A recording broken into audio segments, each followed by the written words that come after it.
तो जय हिंद प्यारे साथियों, इसमें मैं बताने वाला हूँ कि श्वेत रुधिर कणिकाएं यानी कि श्वेत रुधिर कणिकाएं जो अगर साइंस में बोले तो ल्यूकोसाइट्स यानी कि श्वेत रुधिर कणिकाएं। तो श्वेत रुधिर कणिकाएं जो होती हैं वो क्या काम करती हैं, यानी हमारे शरीर में जो श्वेत रुधिर कणिकाएं पाई जाती हैं यानी ल्यूकोसाइट्स पाए जाते हैं, वो उनका कार्य जो होता है वो क्या होता है। तो वही आज मैं इस वीडियो में कंप्लीट करने वाला हूँ, आपको सिंपल भाषा में बताने वाला हूँ। यानी ये केंद्रक युक्त कोशिकाएं हैं, ये केंद्रक युक्त यानी जो केंद्र हमारा होता है, हमारे शरीर के अंदर जो केंद्र होते हैं ये उनसे युक्त कोशिकाएं हैं, यानी उनसे समृद्ध कोशिकाएं हैं। ये रुधिर कोशिकाओं से बाहर आकर ऊतक द्रव्य में पहुंच जाती हैं। यानी ये रुधिर एक तो आरबीसी यानी कि एक जो कोशिका है वो आरबीसी, ये दूसरी है वो डब्ल्यूबीसी। तो ये है श्वेत रुधिर कणिका, ये है यानी कि लाल रुधिर कणिकाएं यानी कि रेड ब्लड, यानी कि ये जो आरबीसी है ये लाल रेड रुधिर कणिकाएं एंड जो डब्ल्यूबीसी है ये श्वेत रुधिर कणिकाएं। तो दो प्रकार के हमारे शरीर में कणिकाएं पाई जाती हैं।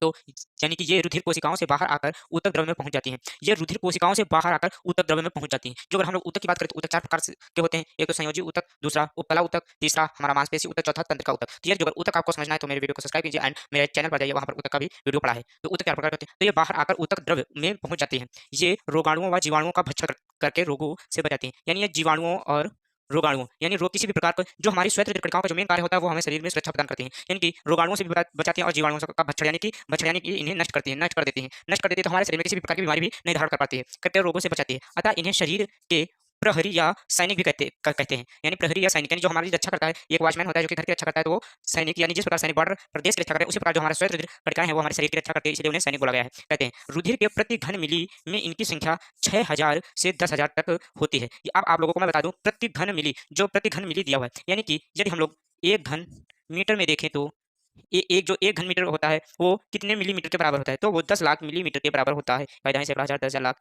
वो 10 लाख मिलीमीटर के बराबर होता है। एक घन मिलीमीटर जो होता है वो 10 लाख घन मिलीमीटर के बराबर होता है। तो इसमें हम लोग जाने ल्यूकोसाइट्स एंड जो श्वेत रुधिर कणिकाओं का जो मेन इंपॉर्टेंट काम है वो है शरीर में थक्का बनाना। यानी कि जब हमें कहीं पर चोट लग जाती है, जब हमें कहीं पर शरीर में चोट लग जाती है तो श्वेत रुधिर कणिकाएं ही उस घाव को भरने को यानी पूर्ति करने में सहायता प्रदान करती हैं। यानी थक्का का मतलब यहाँ पर बताया गया है, थक्का जो हम बोल रहे हैं थक्का का मतलब होता है जो हमारा ब्लड जम जाता है, यानी जमाव का जो काम होता है वो डब्ल्यूबीसी का कार्य ही होता है। जिस प्रकार से हमारे शरीर में जिस जगह पर चोट लगती है वहां से रुधिर बहना बंद होता है। तो जब श्वेत रुधिर कणिकाएं थक्का बनाती हैं तभी हमारे घाव की पूर्ति होती है एंड नई कोशिकाएं बनती हैं। जब नई कोशिकाओं का निर्माण होता है यानी कि ऊतक फिर बनते हैं। जब ऊतक बनते हैं तो जो ऊपरा ऊतक है वही उसी से हमारे ऊतक के अंदर भी 4 प्रकार के ऊतक हैं एंड जो ऊपरा ऊतक है उसी से हमारे शरीर में घाव की पूर्ति होती है, यानी कि ऊतक। तब हमारे खून में थक्का जब श्वेत रुधिर कणिकाएं थक्का बनाती हैं तभी से मेरे घाव की पूर्ति होना शुरू हो जाती है। तो आज हम लोग जाने श्वेत रुधिर कणिकाएं यानी कि ल्यूकोसाइट्स। तो इस प्रकार के वीडियो को आप लोग देखने के लिए मेरे चैनल को लाइक, सब्सक्राइब एंड कमेंट कीजिए। तब तक के लिए जय हिंद।